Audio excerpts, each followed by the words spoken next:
Ever feel like cruise lines are getting harder to beat? Like no matter how carefully you plan, they still find ways to squeeze more money out of you? That's not your imagination.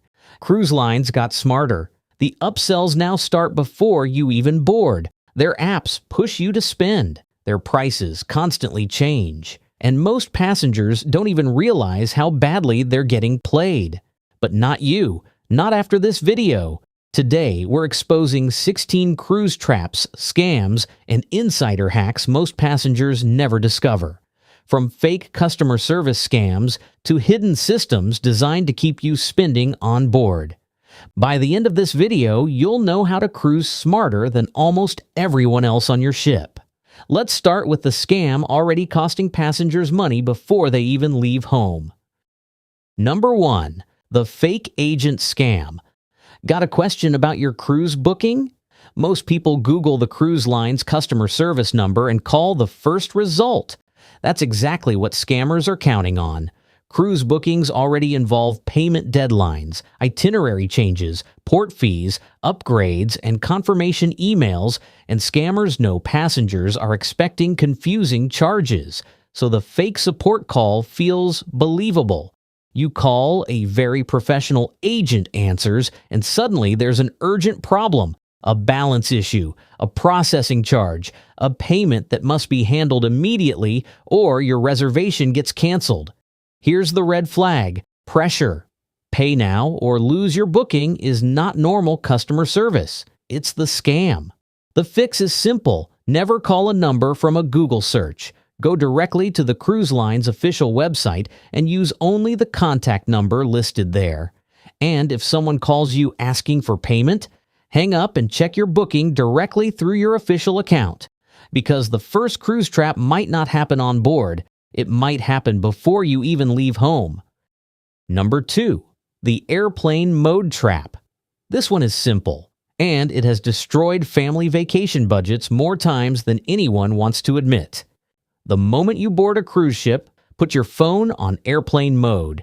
Here's what most passengers don't realize. Your regular international phone plan usually does not protect you at sea. Cruise ships use maritime cellular networks, and unless you activate a cruise pass for your specific ship, your phone can start charging expensive roaming fees without you noticing. Some carriers now offer cruise day passes, but they are not automatic. They do not cover every ship equally, and many standard travel plans only work while you're in port. That's how people get destroyed. One family famously racked up a $14,000 phone bill during a cruise just by using their phones normally. And it catches people in port, too. Some cruise destinations still fall outside standard coverage. Your phone shows roaming, but the plan doesn't apply, and suddenly, every text, map load, and photo upload starts running up a bill you won't see until you get home. Before you sail, call your carrier and confirm what's actually covered, both at sea and in port. If the answer is unclear, airplane mode on. Use ship Wi-Fi or free Wi-Fi ashore. Boarding day rule: airplane mode first, vacation second. Number 3. The cruise Wi-Fi markup. Cruise ship Wi-Fi got much faster. In the Starlink era, you can actually stream and video call at sea. But cruise lines also got smarter about making sure you pay as much as possible for it. Here's the trap. Onboard Wi-Fi packages typically cost $15 to $35 per person per day. And if you wait until you board to buy one, you usually pay the highest price. That's not an accident. The onboard rate is designed to punish indecision. The fix is simple. Buy Wi-Fi through the cruise planner before you sail. Pre-purchase discounts often save 15 to 20%. On a 7-night cruise for 2, that can mean saving $80 to $150 for the exact same package. And once you have it, don't use it in your cabin. Metal walls kill signal. Lounges and open decks usually get much better speeds. The real insider move for heavy internet users is comparing cruise eSIM plans before automatically buying the ship's package. Services like GigSky now offer cruise data plans that some travelers use for video calls, messaging, and remote work at sea. If you need reliable internet, price out every option before assuming the ship's package is your only choice. Number 4. The App Upsell Trick. Cruise line apps started as simple convenience tools. Now they've become one of the easiest ways for cruise lines to sell to you while you're already in vacation mode. Royal Caribbean, Carnival, Norwegian, MSC. The apps are genuinely useful. You can check your bill, book reservations, chat with your group, and see the daily schedule. But you'll also see dining promos, excursion alerts, drink package offers, spa discounts, and countdown timers designed to make everything feel urgent. Maybe the deal is real, maybe the price is decent, but the timing is the strategy. They want you making spending decisions while you're relaxed and already emotionally committed to the trip. And once you notice it, you can't unsee it. Browse spa treatments once, and suddenly there's a massage promo waiting for you later that day. Look at specialty dining, and now everything says limited availability or almost sold out. So use the app, but don't let the app use you. Turn off push notifications unless you genuinely need them, and make your big purchases before boarding instead of while you're being nudged every 5 minutes by a floating shopping mall.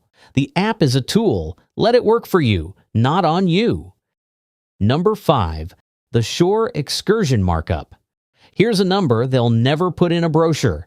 Shore excursions can be marked up 40 to 60% compared to booking the exact same tour independently through a local operator. The reason is structural. Cruise lines take a commission from every operator, and that commission is baked into your price. You're not paying for a better tour. You're paying for the brochure and the logo. Now, there's a real argument for booking through the ship. If the cruise line's tour runs late, the ship waits for you. Book independently, and if your driver hits traffic, the ship leaves. But here's how experienced cruisers manage it. Use review-heavy platforms like Viator or Shore Excursions Group to find independent operators who explicitly guarantee return to the pier before all aboard time. You get the lower price while reducing the risk. One more thing. If your cruise visits another country, check entry requirements through official government websites before you sail. Not a Google ad, not a random social media link. There are look-alike websites charging inflated fees for travel forms, tourist taxes, and online authorizations that are often cheaper or completely free through official sources. Number 6. The Upgrade Auction Trick. A few days before your cruise, right when your excitement is peaking, you get an email. Congratulations, you've been selected for an exclusive upgrade opportunity. There's a button. It's tempting. You click. What you're actually entering is a bidding system, not a complimentary upgrade. Most major cruise lines now use upgrade auctions where passengers compete against each other for higher cabin categories.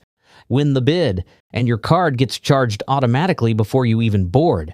And here's the catch: most passengers miss. Bids are usually priced per person, so a $500 upgrade can quietly become $1,000 for a couple. And even if you win, you usually don't choose your exact cabin. That's why a higher cabin category doesn't always mean a better experience. You might win a balcony cabin directly above the engine. Vibration, noise, a blocked view, while your original interior cabin was quiet and perfectly located midship. The insider move. Before bidding, pull up the ship's deck plan and check every cabin in that category.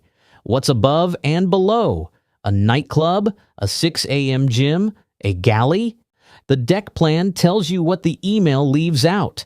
Category tells you size. Location tells you whether you'll sleep. Number 7. The Spa Upsell Machine. You're on vacation. You're relaxed. You booked an $89 massage and you deserve it. You walk in, lie down, and before the therapist even starts, the upsells begin. The hot stone upgrade, the detox wrap, The essential oils. Each one sounds like just another $30 or $40. Explained while you're warm, relaxed, and completely off guard. That's not random. It's a sales system. The smart move is simple. Decide your spending limit before you walk in and say it out loud. I'm here for the Swedish massage today. No upgrades. Most therapists will respect that completely. The ones who keep pushing are following the script. But the real hack isn't just saying no, it's timing. Book spa treatments on port days.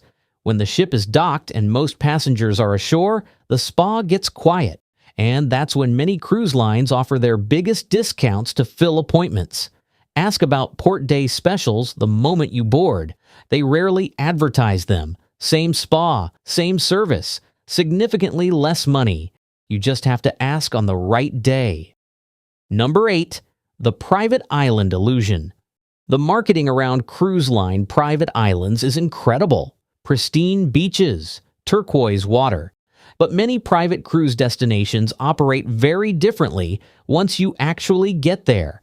The free beach exists. The included food exists.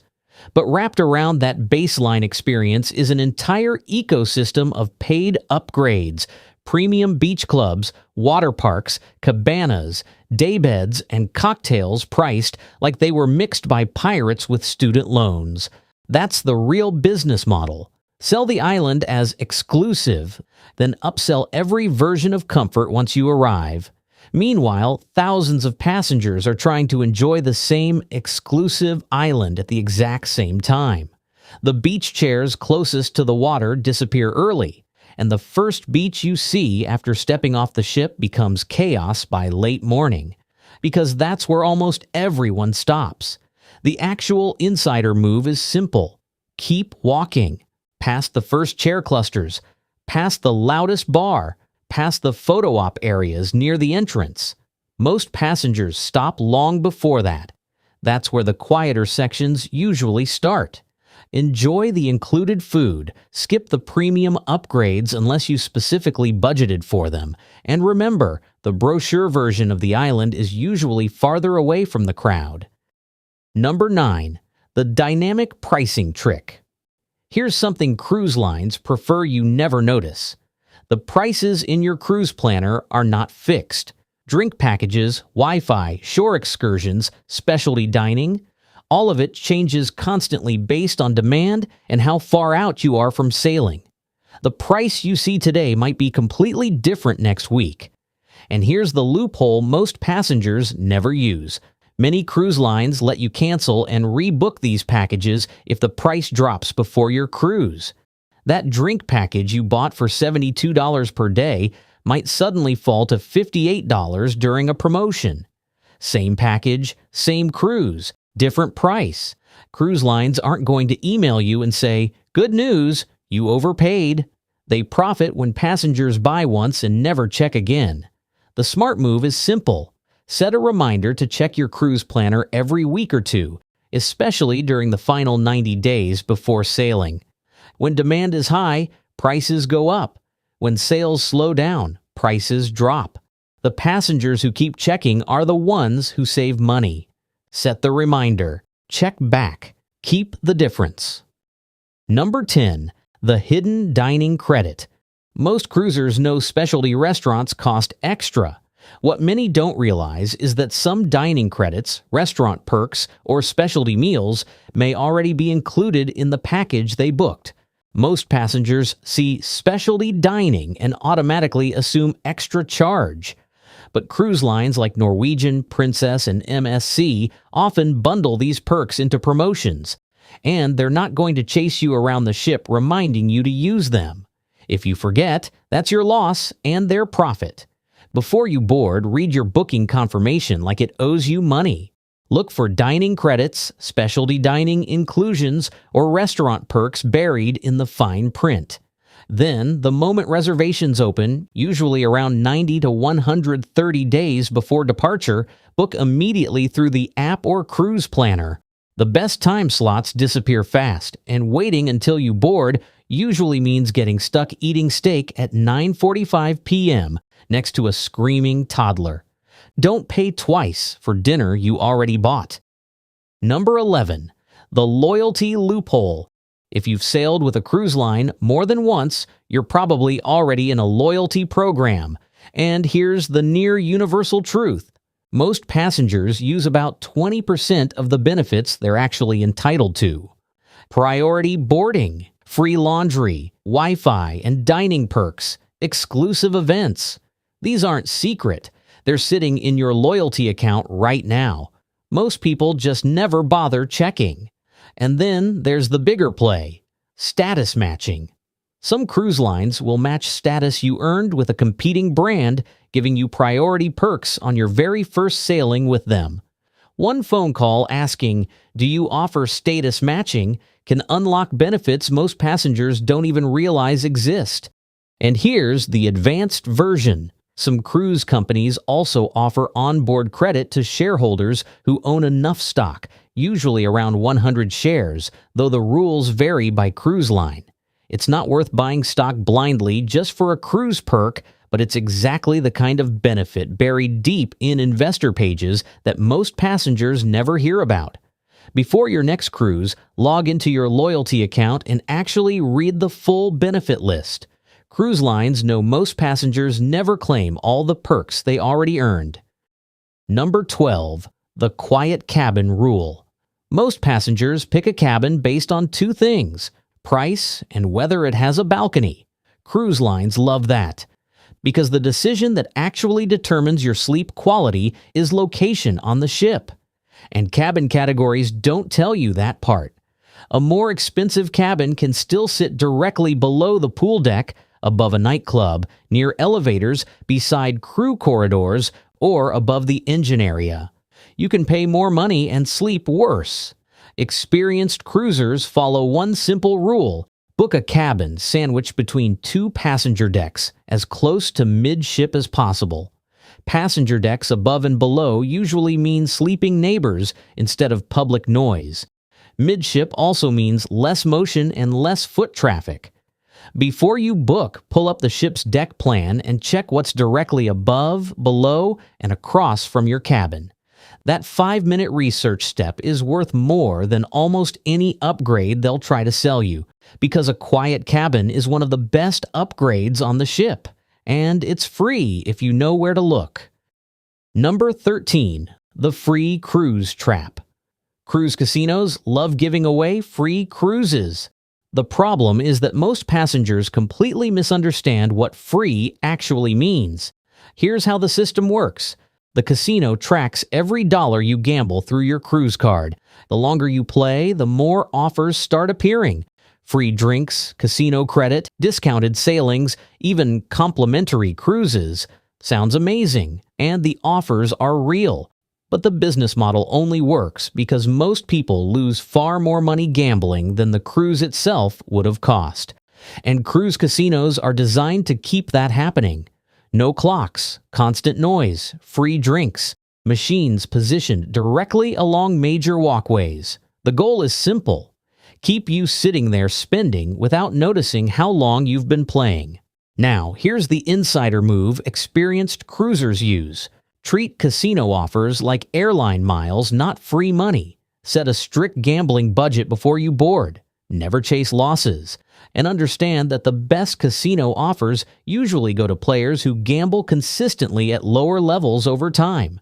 Not people panic spending thousands in one night trying to earn a free cruise. Because the free cruise only feels free if you stop playing before the math turns against you. Number 14. The last day sale. On the final day of the cruise, suddenly everything looks discounted. 75% off watches. Final clearance sale. Last chance duty free. It feels urgent because it's designed to. Cruise lines know passengers become psychologically softer near the end of a vacation. You're relaxed, already in vacation spending mode, and subconsciously trying to extend the feeling of the trip before going home. That's why the final 24 hours on board turn into a shopping blitz. Cruise lines love pushing these sales during the final sea day, when passengers are trapped on board with nowhere else to shop.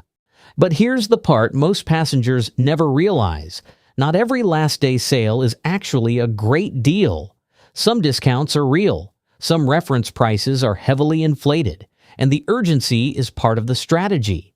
That watch may not be as discounted as it looks. The jewelry probably isn't almost sold out, and duty-free liquor is not always dramatically cheaper than buying it ashore.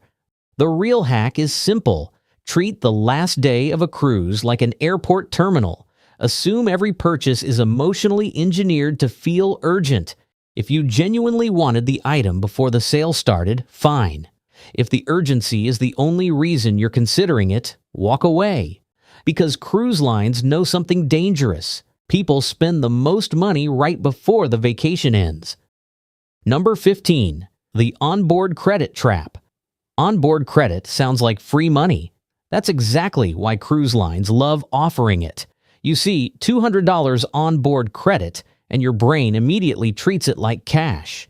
But onboard credit is rarely as simple as it sounds. Some is refundable, some disappears if you don't use it, some only works on board, some won't apply to gratuities, casino play, excursions, or certain packages. And that's the real trap. It makes you feel like you're saving money, but it often pushes you to spend money you weren't planning to spend. Suddenly, you're buying a spa treatment, a bottle of wine, or a souvenir hoodie because we have credit. Before you book, ask one question clearly. Is this onboard credit refundable or non-refundable, and exactly what can I use it for? Then plan it before you board. Use it on something you already intended to buy. Wi-Fi, specialty dining, an excursion, or gratuities if allowed. Because fake free money becomes real spending very fast on board. And finally, number 16, the contract you never read. Before you ever step on the ship, you agree to a passenger ticket contract. Most people click through it the same way they accept software updates, without really knowing what they agreed to. And that contract matters. It gives the cruise line broad power to change itineraries or skip ports entirely. They can deny certain refunds, remove passengers from the ship, and inspect cabins when necessary. They can also enforce health protocols and make operational decisions based on weather, safety concerns, or mechanical issues. In other words, most passengers think they bought a fixed vacation. They didn't. They bought a vacation governed by rules they never read, and cruise lines know almost nobody checks them until something goes wrong. So before your next cruise, search your cruise line's name plus passenger ticket contract. Read the sections on itinerary changes, refunds, prohibited items, medical situations, and passenger conduct. You don't need to memorize the contract. You just need to know what power you already handed over. Because the most expensive surprise on a cruise is not always a fee. Sometimes it's discovering the rule existed the entire time. So tell me this, what's the sneakiest thing a cruise line ever charged you for? Drop it in the comments. And if you're planning a cruise soon, watch the next video on the channel. Because the bill is where most passengers realize they didn't know the game.